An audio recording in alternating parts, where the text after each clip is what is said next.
السلام علیکم ناظرین، آپ دیکھ رہے ہیں سیاست.pk اور میں ہوں ہینا چودھری۔ لڑکیاں جو تعلیم حاصل کرنے کے لیے اپنے گھر سے دور دوسرے شہر میں جاتی ہیں، ایک طرف ماں باپ سے دوری اور دوسری جانب پڑھائی کا بوجھ بھی ہوتا ہے۔ ایسی ہی ایک کنواری لڑکی جس کا نام مریم ہے، جنوری میں مبینہ طور پر اسقاط حمل سے گزری اور اس کا انتقال ہو گیا۔ ماں باپ پر کیا گزری اور مجرموں کو سزا ملی ہے یا نہیں، یہ وہ تمام سوالات ہیں جو آج بھی ہر زبان زد عام ہیں۔ بہت سے ٹی وی چینلز نے اس معاملے کو لے کر مختلف خبریں نشر کی۔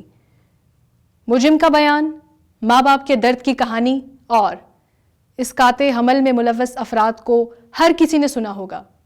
معاملے کی تفصیلات کیا ہیں یہ ہم آپ کو آج بتاتے ہیں۔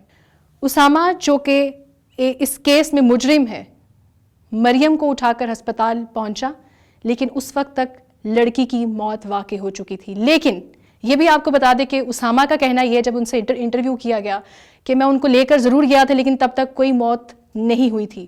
لیکن یہ بات ہم دیکھ سکتے ہیں کہ سی سی ٹی وی فوٹیج میں جس انداز میں وہ لڑکی کو اٹھا کر اسپتال لے کر جا رہے تھے، اس سے یہ بات ثابت ہوتی ہے کہ لڑکی اس وقت موت کا شکار ہو چکی تھی۔ مجرم کا اعتراف جرم، ان کا کہنا یہ ہے کہ ہم دونوں دوست تھے، شرمندگی ہے کہ یہ تمام معاملات ہوئے، نہیں ہونا چاہیے تھا، میں گلٹی ہوں۔ اور مزید تفصیلات جب ان کو یہ پوچھا گیا کہ معاملہ ہوا کیسے، لڑکی آپ تک کیسے پہنچی، کیونکہ گھر سے وہ فیس کے پیسے لے کر نکلی تھی، اور معاملہ کیا ہے، تو جس پر انہوں نے کہا کہ لڑکی کے کہنے پر ہم شور کوٹ میں 35,000 روپے دے کر ابارشن کروایا۔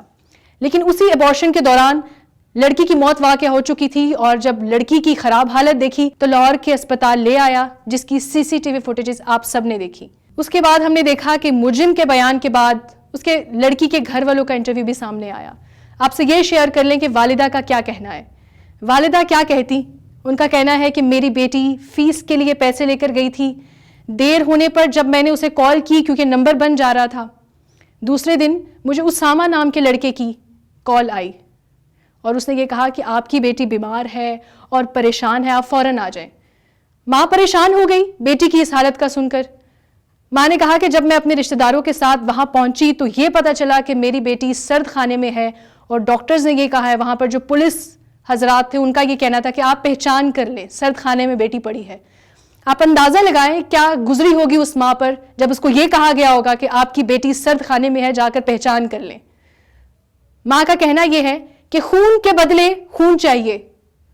بیٹی پڑھائی کا شوق رکھتی تھی، شریف تھی، جو گھنونے الزام میری بیٹی پر لگائے جا رہے ہیں ایسا کچھ نہیں تھا۔ یعنی کہ اسامہ کا جو کہنا ہے، جو مجرم کا کہنا ہے کہ ہم دونوں دوست تھے، ماں نے کہا کہ ایسا کچھ نہیں تھا۔ جی سی یونیورسٹی لاہور میں پڑھتی تھی مریم۔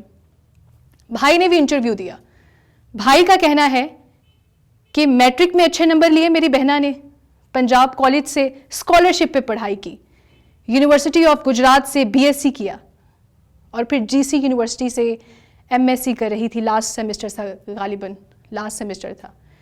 میری بہن کو اغوا کیا گیا ہے، قتل کیا گیا ہے، اور وہ پیسے جو وہ فیس کے لیے لے کر نکلی تھی وہ بھی چوری کیے گئے ہیں۔ ایک طرف ملزم کا اعتراف جرم تو دوسری جانب والدہ کا یہ بیان۔ قانونی معاملات تو چلتے رہیں گے، مگر ایک طلبہ کی زندگی چلی گئی۔ آپ سب سے ریکویسٹ ہے کہ خدارا اپنے پیاروں کا خیال رکھیں اور انہیں یہ اعتماد دیں تاکہ وہ کوئی بھی بات راز میں نہ رکھیں اور ان کے پھسلتے قدم واپس راہ راست پر آ سکیں۔ ناظرین، اگر آپ ہمارے انڈیپینڈنٹ ڈیجیٹل پلیٹ فارم کو سپورٹ کرنا چاہتے ہیں تو لائک کیجئے، سبسکرائب کیجئے اور کامنٹس میں ضرور پارٹیسپیٹ کیجئے، کیونکہ اس سے ہمیں آگے بڑھنے میں مدد ملے گی۔